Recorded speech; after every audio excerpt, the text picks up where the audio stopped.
咱直接开唠了，朋友们啊，咱不墨迹了我刚才唠到哪儿？刚唠土耳其了，是不是？是不是讲土耳其了？说这个美军的第5舰队的士兵集合上土耳其干啥去了？这是要给土耳其找事儿不？然后说到这儿，有老铁们是不是你们担心说土耳其这次这么刚，埃尔多安一点面都没给布林肯，没给小布，会不会土耳其真叮当手就被他妈嘲了一下子呢？哎，对于有这种担心的朋友，我就一句话啊，就是你担心猪长翅膀了飞天上去把老鹰给干了，你都不用担心说埃尔多安搞事儿会没有准备。我告诉你，埃尔多安老油条了，兄弟们，这个世界上啊，整个的政客我没服几个，其实老莫挺牛的，埃尔多安也挺哇塞的。我告诉你啊，这俩人绝对是有心眼子的，真的就是这玩意儿就是没有心眼子当不了这个位置，真的家人们啊，这个世界上家人们就是纷繁复杂。真事儿，人心险恶呀，朋友们，就是你都不知道，就是你在人心里，他能给你想这么坏，真的家人们，你也不知道说，这个人会有这么好，所以说啥呢？就是我插一嘴，就永远不要把一个人想得太好，也永远不要把一个人想得太坏，家人们，没有那么多心思跟那帮叮当456的人去计较去，没有啊，家人们做好自己，但是呢，在一定的位置上。这你坐在一定的位置上了，你就不得不从一个大格局、大的范围、大的空间去考虑问题。不谋全局者，不足以谋一域嘛，对不对？不谋万事者，不足以谋太平嘛，对不对，老铁们？来啊，不墨迹了，还继续来这跑题了。就像这次啊，美国五角大楼这边人员都没有集结完成呢，美军的中央司令部直接就已经下令了，让美军第5舰队所有的在土耳其的士兵直接撤回到军舰上。为什么呢？原因很简单，土耳其这边从这次打人事件到今天中午啊，一共干了3件大事儿。第一件事什么呢？驻叙利亚美军不是在叙利亚当地增加了20多个据点吗？24个临时据点。土耳其看完之后眼睛都没眨一下。你知道埃尔多安干了个什么事吗？直接通知就下令了，说我通过卫星看了，有几个美军的临时据点有库尔德的武装分子。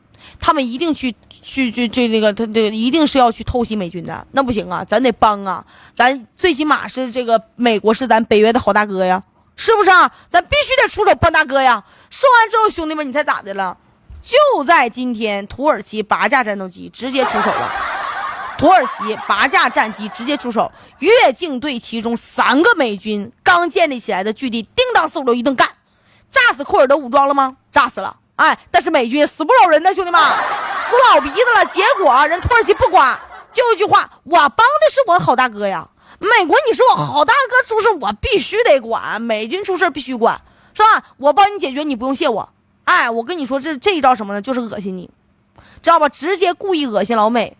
但是呢，美军还真是没办法，原因很简单，因为还有第2件大事，前脚炸完叙利亚当地的美军临时据地。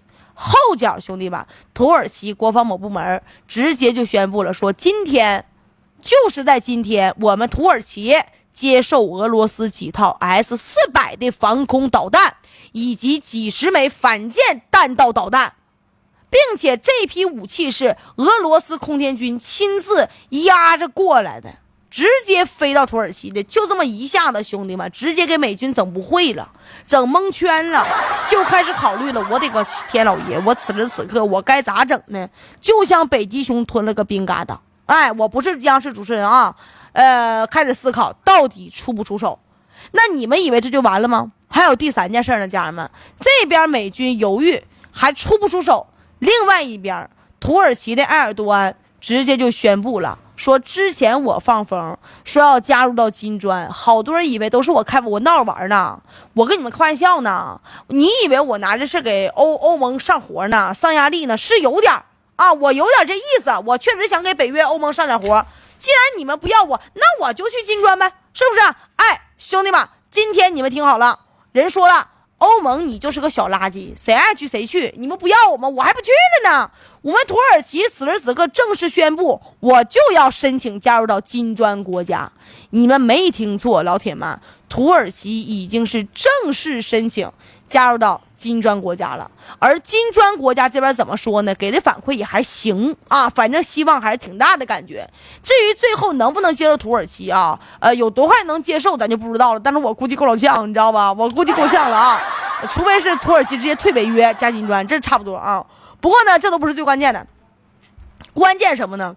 现在土耳其啊，这3件事一搞，意味着什么？说白了，这和直接明着告诉美国人，土耳其要跟东方大国俄罗斯搞事儿了，那是没啥区别的。在公共场合呢，暴揍美军呢，紧接着把叙利亚的美军炸死了好几只，不是好几个，对不对？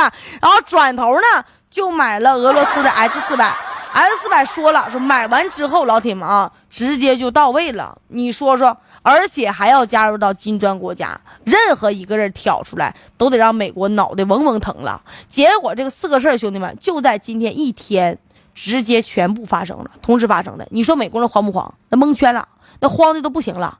所以说，才有了美军中央司令部直接下令，让所有的第5舰队的美军赶紧撤到军舰上。就打算补给完之后，直接就跑路了。那么最后怎么总结这个事儿呢？咱说句实话啊，土耳其这次出手狠不狠，老铁们？那确实挺狠的，让美国人在全世界丢人呐，丢大了，对不对？但是呢，你要让我完全相信说土耳其反水了，老铁们，我也不太相信啊。为什么呢？这货咱说到底，兄弟们，人家是北约的成员国，而且老铁们是北约重要的成员国呀。对不对？他现在跟美军比划2下，老铁们啊，看着是挺过瘾的。但是你要让土耳其接下来说可能说爆发什么中东大战，直接出手叮当456干美军，老铁们，我觉得这个我不相信啊。除非埃尔多安他敢直接真的就像我说的，你退北约，是不是？你退完北约，居然这边你加进来，那我觉得是靠谱的。但是很明显不太可能嘛。对不对？总之，老铁们啊，这次土耳其出手是不是真的？是真的。但是他最后能做到什么程度？我觉得大家不要抱太大的希望。相比伊朗，说实话，土耳其是更容易被美国人收买的。大家明不明白我的意思？而且土耳其跟那个英国还好呢。啊，人土耳其的那个最牛的那个人，就是开国那个大将就说了，任何有事犹豫不决听英国的，英国怎么整你怎么整。记不记得家人们？那么说完这个，今天家人们还有一个消息，什么消息呢？其实也是判断啊，点小用心啊，判断美军下场的一个非常非常重要的信号。没有加粉丝团的家人们，咱们萝卜粉丝团点击上方带翅膀的小红心啊，1毛钱加入到终身会员卡，好不好？我继续讲啊，什么事儿呢？这事儿就大了。我这2天一直在琢磨这个事儿，咱们得从日本说起了啊。就在今天，日本的自民党又解散了。这事知道不？日本的自民党解散了，这个事儿一般人看完之后觉得说没啥事儿，也不会觉得出什么事儿。但是老铁们啊，我跟你们讲，这事儿挺大，因为这个自民党就是岸田文雄作为党首的帮派，而他的解散意味着什么呢？意味着日本的首相距离换人已经不远了，而且岸田文雄已经辞职了。辞去这个党首这个职位，也就算是他辞去那个这个阁长了，对不对？岸田文雄嘛，已经差不多了。那这个是表面透露的信息，还有更深层次的兄弟们，就这种大家难道不会很好奇吗？就是岸田文雄突然为什么说他不竞选了？为什么突然间辞职啊？日本首相当得好好的，不当日本首相了，他为啥这么突然，而且火急火燎的把日本的自民党给解散了呢？有人说是因为贪污腐败事件太大了啊，再不解散查他头上去了。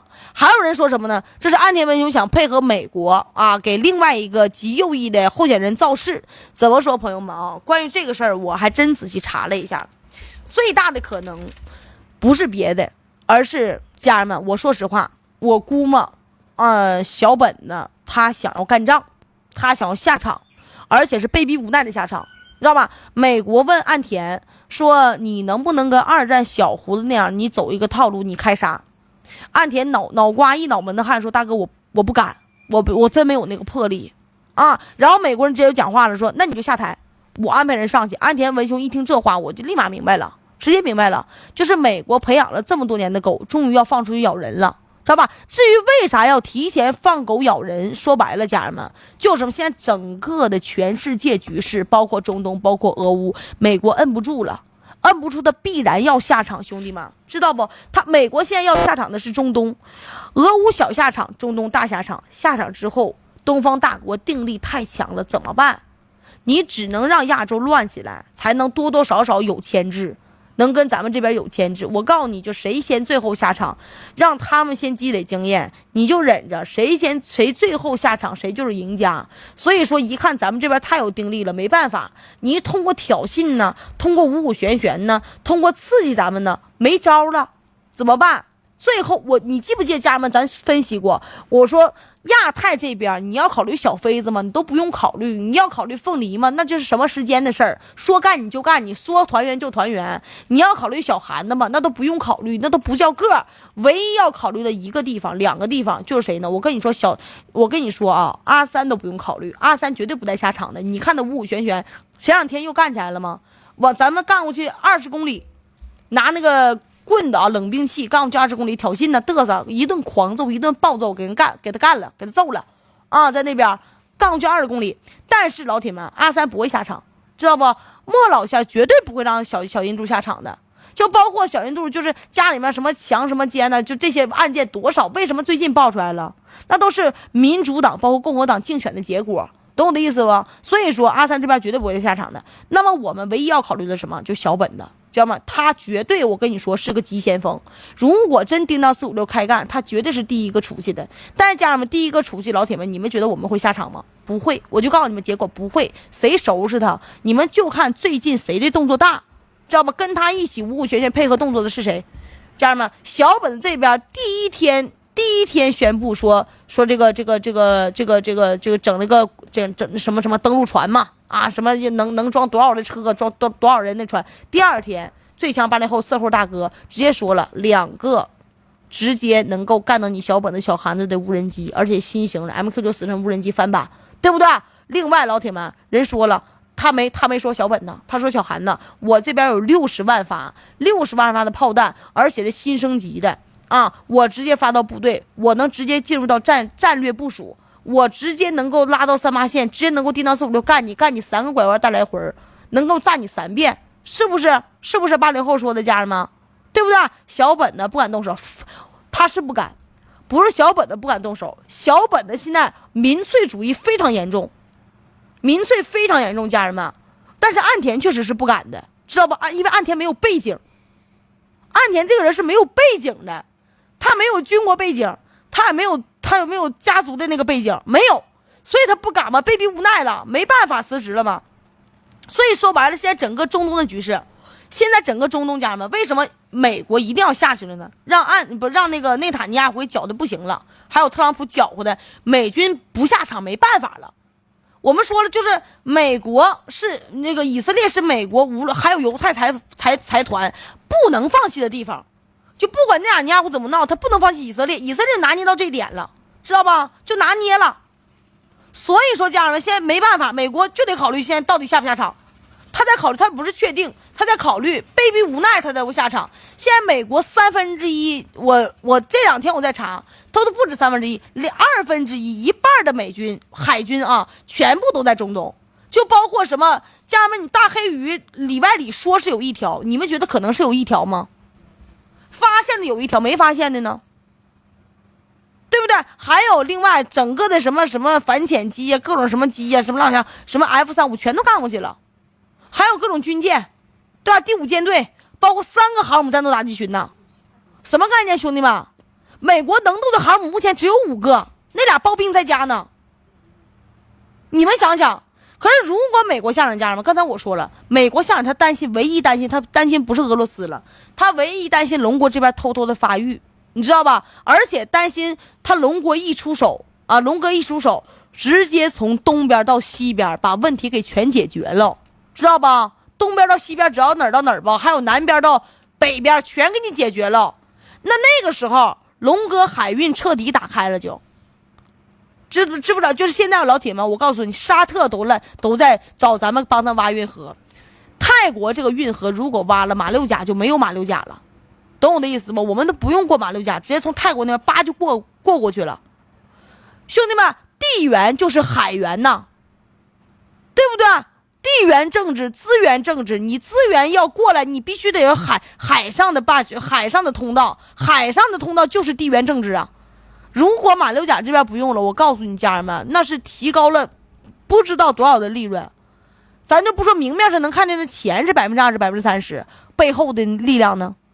龙国如果把海运直接打开了，也有了停放，而且老铁们啊，柬埔寨就是现在我们挖的那条运河，家人们，外面有个出海口，是一个天然的渗水港，能够停航母的，不是停航母，能够停那个潜艇的，知道吧？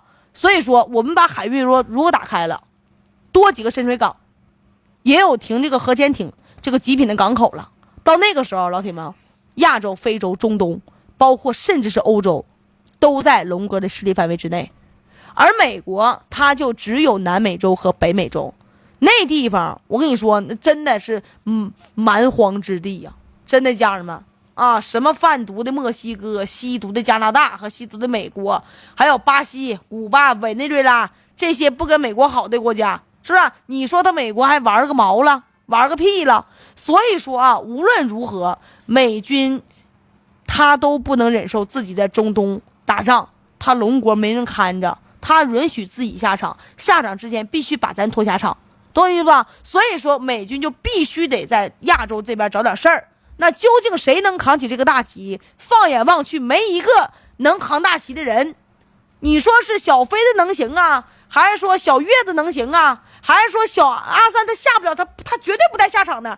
莫迪也尖，莫迪不是一般炮，老铁们，我告诉你，老仙绝对不是一般炮，他绝对不带下场的，顶多说恶心恶心咱们啊，旁边敲敲边鼓那他行，因为他最想干的事就是发展。我告诉你。莫迪很有这个发展之心的，再包括谁？小韩子你更不用说了，咱一眼都不看他，对不对？所以说这边没有办法，只能让日本来。说到这儿，你们可能就会怀疑了，说现在龙哥给大漂亮的压力真有这么大吗？我告诉你，家人们，我跟你们说，压力可大了去了。远的不说，咱们就拿近的，前几天咱在仙宾礁顶着菲律宾船，老铁们。当时我们把旗杆都撂下了，那叫战争状态、战争姿态，知道不？就是直接备战姿态了，直接顶他的船，就慢慢悠悠往外顶了2公里多。为啥小飞子这边乖的跟鸡崽子似的？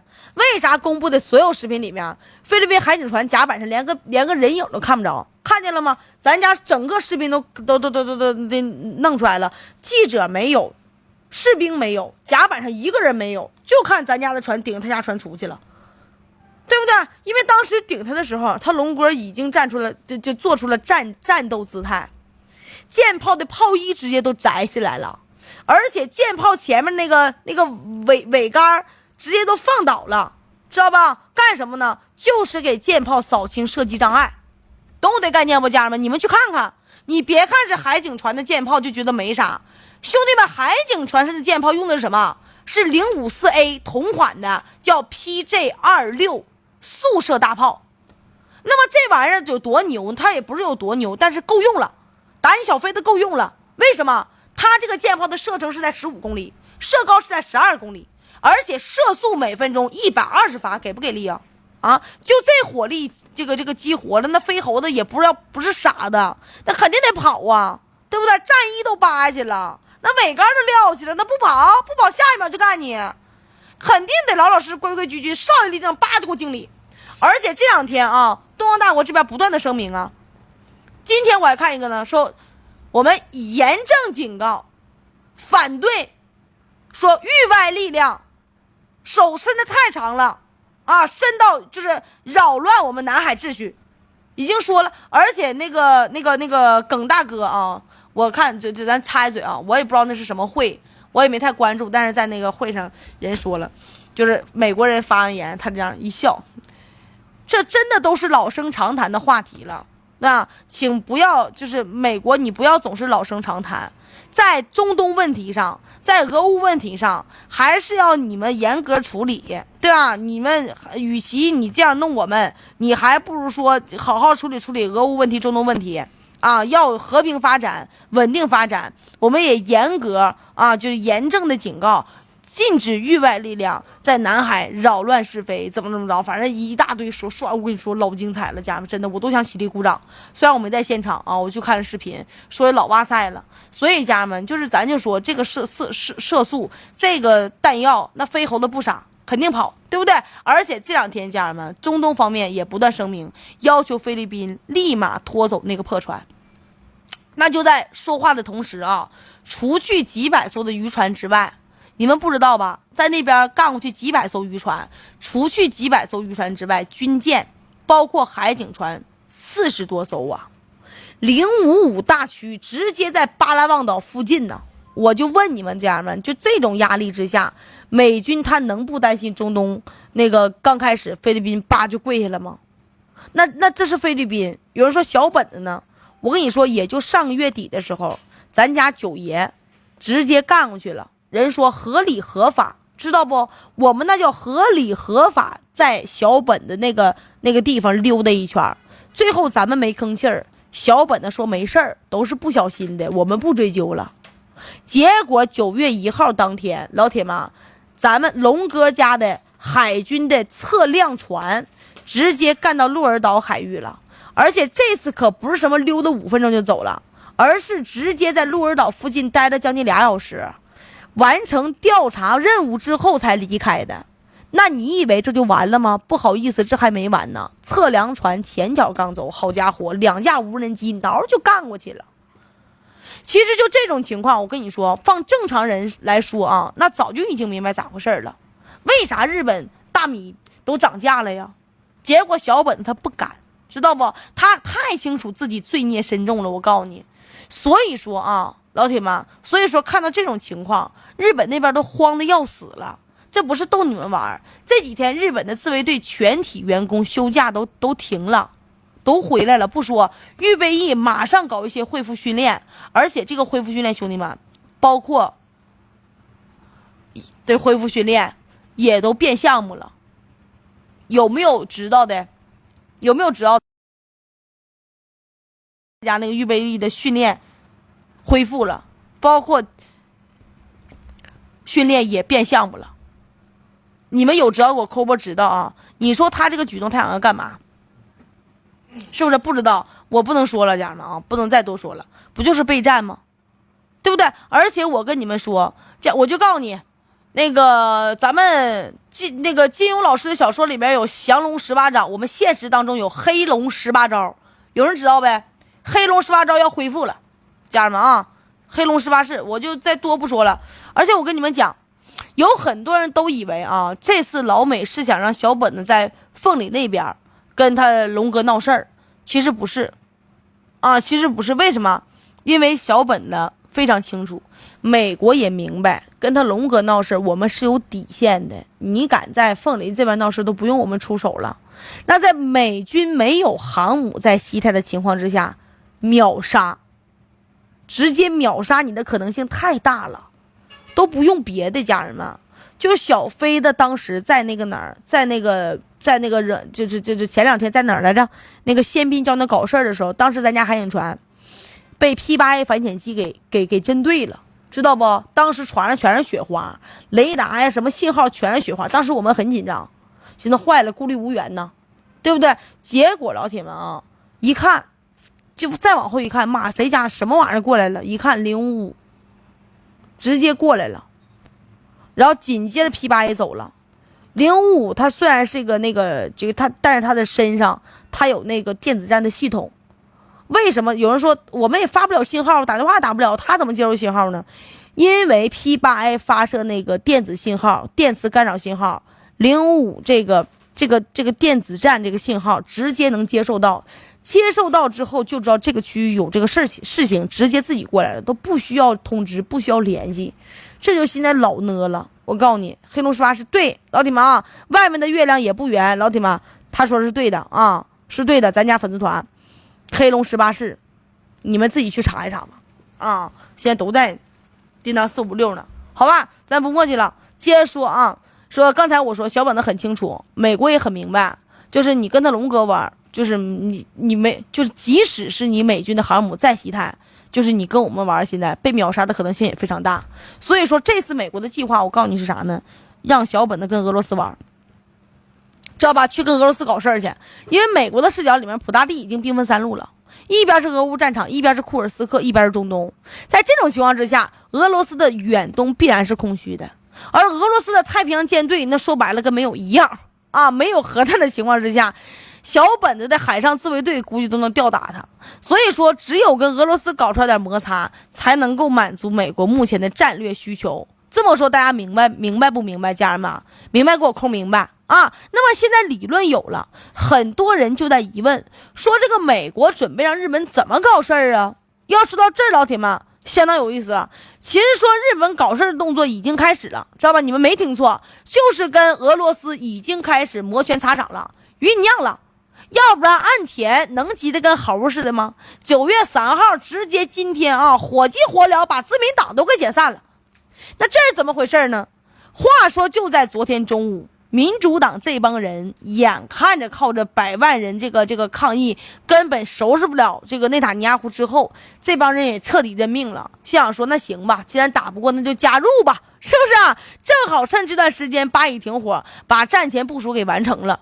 于是呢，美军一边在叙利亚这边搞个临时据点，一边让美军第5舰队到了土耳其去补给啊。与此同时呢，美国直接给小本的咔嚓打了个电话，说你立马的直接去老毛那边给我搞事儿去，越大越好，出事我给你担着。哎，还有一种说法是小本要对巴西开干啊，这个事家人们我觉得不太靠谱啊，太远了，家人们，感谢小兵啊。而且小本的这边听完之后呢，那就乖的跟个好狗似的。美国中午说的，下午1点半来钟的时候，好家伙，真出事了。俄罗斯有一架我那天我说错了啊，这个打脸了啊，那个因为当时我查的是直升机上坐的是游客啊，但不是，说俄罗斯有一架坐着22个人的武装直升机，在南千岛群岛南边巡逻的时候，突然间雷达接收到讯号了，说什么呢？说靠近日本北海道这边有人发出求救信号。本来吧，这个俄罗斯一查可能是日本的啊，当时觉得说这帮人去边拉去吧，自生自灭吧。但是呢，俄罗斯国防某部门直接讲话了啊，说平常不管就算了，今天晚上那普大帝都要到外蒙了，你不能节外生枝啊，不要给人留下话瓣啊，人道主义啊啥的，那必须得救啊。哎，那你话都说到这份能不去吗？肯定不能了。于是这架俄军的武装直升机哭就飞过去了。结果家人们刚开始还正常跟俄罗斯远东基地打报告呢，报告情况呢，没过多久信号咔嚓就断了，咔嚓就断了。啊！一发现这情况，我的个妈呀！那俄罗斯那个国防部那个部长的头上那大汗珠的咕嘟往下掉，那黄豆粒大，说坏事了，赶紧派部队去看。说完之后啊，俄军护卫舰靠近相关海域，然后派了一个直升机去侦察，溜达半天之后，好吗？毛都没有。所以说啊，就只有2种可能，要么就是直升机已经被人给截获了，截走了，要么就是什么呢？被击落在大海上了。目前说俄罗斯打捞呢。而这2种情况不管哪一种都非常严重，毕竟这个地方不是别的呀，而什么呢？是俄罗斯跟日本交界的争议海域啊，对吧？所以说呢，这一下局势就紧张起来了。但是老铁们，你要问我说有没有出事儿啊，这咱得说实话，没出啥大事儿。普大帝当时一看这个消息，立马就明白了，这看到他马上要去外蒙访问了啊，搁这捣乱呢。如果我告诉还有一个消息什么呢？我没看着新闻，就外面和咱里面我都没看着新闻，但是我听一个博主说的啊，我也觉得是有这个道理。家人们，什么事儿呢？就是话说啊，我不知道你们当故事听，不知道是不是真的，反正到现在我也没看到这新闻，说是前2天的时候，这个俄罗斯的飞机还没坠的时候，没落的时候，没被盖下来的时候，日本有个船在南千岛群岛的时候被俄罗斯给撞了啊，这个船呢已经沉了，日本连打捞都没打捞啊。就是为什么干这个就是怀疑说小本的把这个那个老毛他家的飞机给盖来了，就是胆大包天，家人们啊，就是直升机啊，就是战斗直升机嘛，就给盖来了。盖来之后，22个人现在基本上就是没有生还的可能了，因为都好几天过去了嘛。说是小本子干的啊，但是我不知道是不是小本子干的，反正说这个领域是比较有争议的。所以现在这个局势非常紧张，但是你要问我说，就是有没有什么大事儿啊？我觉得就是目前来说啊，不太可能。普拉蒂当时一看这个消息，立马就明白了，说这就是看他马上要去外蒙嘛，就捣乱嘛。如果俄军此时此刻真动手了，家人们，那这事就不好解决了，知道吧？再外加什么呢？美国推测的确实没啥问题，核弹那不能直接用。俄罗斯太平洋舰队呢，确实干不过小本了。最后是俄罗斯现在啊，眼看3个战场确实有点顾不过来了，那怎么办？只能先把这个事给嫩下来，知道吧？然后进行调查，等到有结果了再说要怎么搞这个事儿。不过咱就是说啊，这次摩拳擦掌是没有火花出现，但是下次呢，小本子会放弃吗？绝对不带放弃的。你们要知道，现在小本子也好，那小韩的也好，兄弟们，超市里买米老成费劲了，尤其日本呐，真的。结果小本的政府和小韩的政府死撑着不动储备粮，人就告诉你了，告诉老百姓了，储备粮不可能给你们发，直接说了。为啥？说白了，这干啥用的？储备粮是干啥用的？自己知道吧，家人们，是不是自己知道吧？啊，如果都卖给小本的和那个小韩的老百姓了，一旦开战后勤跟不上，这俩人就饿死了，战场上人饿死了。所以说怎么说呢？虽然亚洲这边还没动手呢，但是接下来老铁们啊，岸田跑路啊，包括什么极右翼的小本的新首相上台，那可就说不准了。整不好这次小本呢，就是这个跟那个老毛子之间又得狠狠来一次，交手一次，咱就等好戏啊，等好戏。然后说完这个，家人们，咱说什么呢？那个普大帝不是去外蒙了吗？大家都关心这个事儿，是不是啊？既然提到这个事儿，咱得多说两句了啊！再包括家人们，我还要多说两句，就包括小本的这个事儿。老铁们，你看看80后最近的反应。如果咱们就且说啊，老铁们，如果要是小本的真跟老毛子之间叮当456了，我就问你，老毛子肯定干不过了。这个你就别寻思了。那海上力量，如果要是陆地，那就完全 OK。海上确实不太行啊，这个太平洋舰队确实不太行。但是家人们，你知道谁会干吗？那陆基反导反舰啊，必须得够着的，还得够的，还打你冒泡的，老铁们，你知道谁会干吗？有没有人知道的？我告诉你，80后绝对得下场，你们信不信？如果要对。冰冰泪雨，你说太对了，加粉丝团啊！所有老铁们加粉丝团，加个粉丝团。我告诉你，80后绝对下场，不可能，大龙不可能。我告诉你，不到万不得已是绝对不带下场的，懂我的意思吗？就你现在还没看明白吗？老铁们，咱们直播间都是这个，你们现在还没看明白吗？还有人说什么怂啊，什么软，什么没有了吧？那是智慧，兄弟们，不到万不得已绝对不下场。但是谁会下场？80。绝对干！你看这两天高调宣布啊，13艘潜艇咋来的呀？13艘潜艇直接入编，2个新型无人，这是公布出来的，看见的，还有没看见的呢？对不对？然后老铁们再想想，去年咱家的东风51就火了，火爆全网。今年就在这段时间，突然间又火一把。好多博主都在说这个东风51这个事儿，又火了，对吧，家人们？为啥火了？东风51什么概念，兄弟们？你们自己去查，我不讲了，好不好？然后咱们接下来说那个普大帝啊，咱们普大穷横咋的呀？一海呀，穷横咋的呀？人关键是人真敢呐，人真横啊，关键时刻真干呐，你那不是闹着玩的，真的老铁们。然后提到那个普大帝去外蒙这个事儿啊，家人们。那个咱多说两句吧啊！前两天我说这个话题的时候我就讲了啊，我说刚才还有人说普大帝啊在外蒙被抓了，你敢信不？那不扯淡呢吗，家人们啊！这我说普大帝访外蒙根本就不用担心，说什么外蒙敢抓人。然后今天凌晨人普大帝到了外蒙了，我跟你说，你看看那牌面，你看看红地毯铺的，那高官迎接的，摩托车队开路的，加上挂什么俄罗斯国旗的，仪式感给你拉满了，牌面给你拉的倍儿服的，浮溜的。而与此相比，家人们，你再想想，布林肯8月份也去了，也去外蒙了，是不是？那寒酸。他们为啥呀？因为事儿，可能有些人会说啊，这个布林肯是偷摸去的，所以得低调的，对吧？我就这么说，兄弟们，有这种想法的人，那都是脑瓜有泡，都没思考。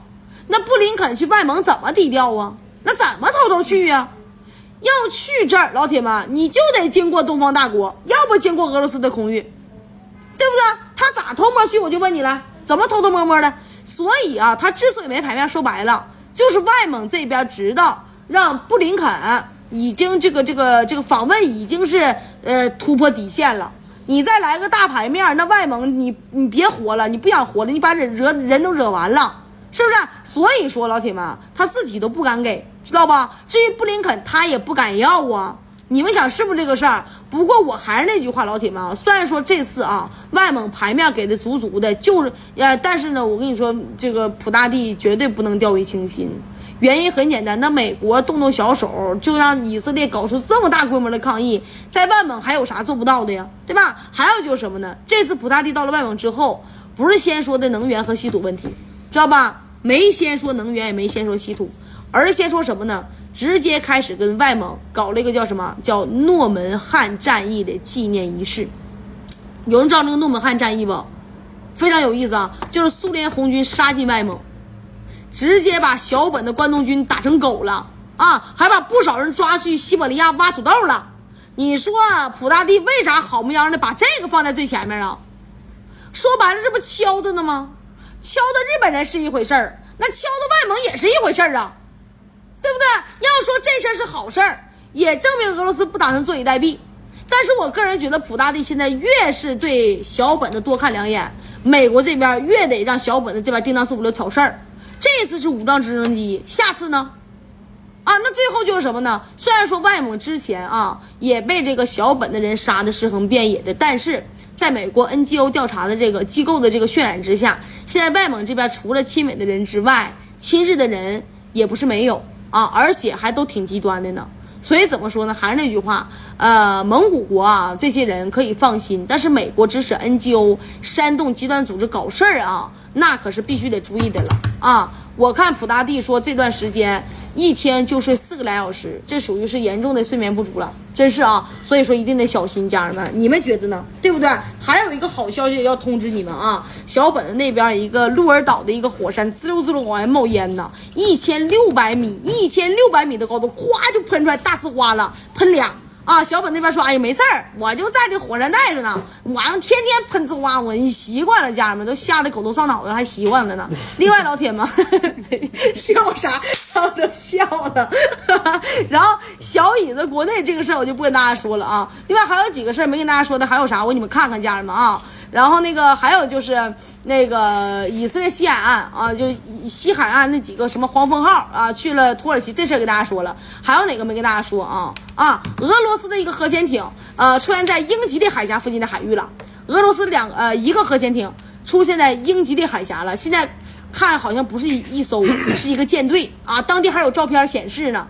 由这个俄军叫什么呢？叫基洛级的潜艇啊，叫新罗西斯克号。完了呢，还有这个什么七七八八的护卫舰，全都干过去了。完了说还有一个就是有一个情报说什么呢？就一直怀疑俄罗斯养了一个白鲸，这个白鲸身上装了一个监视系统，说那个白鲸是间谍啊。完了这个间谍呢，就是一直怀疑的俄罗斯间谍白鲸在挪威附近的海域被干了啊，不是被干了就是死了，就是这个间谍，就这个白鲸啊。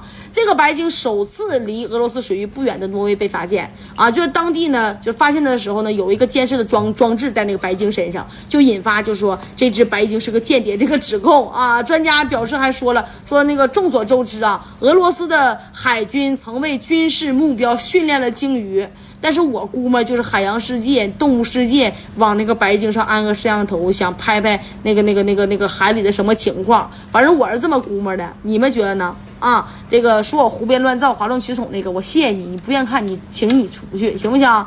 或者是你再刷屏，给我们带公平节奏，然后呢，带到我们直播间的热度。谢谢你的评论啊，感谢所有兄弟们。但是今天。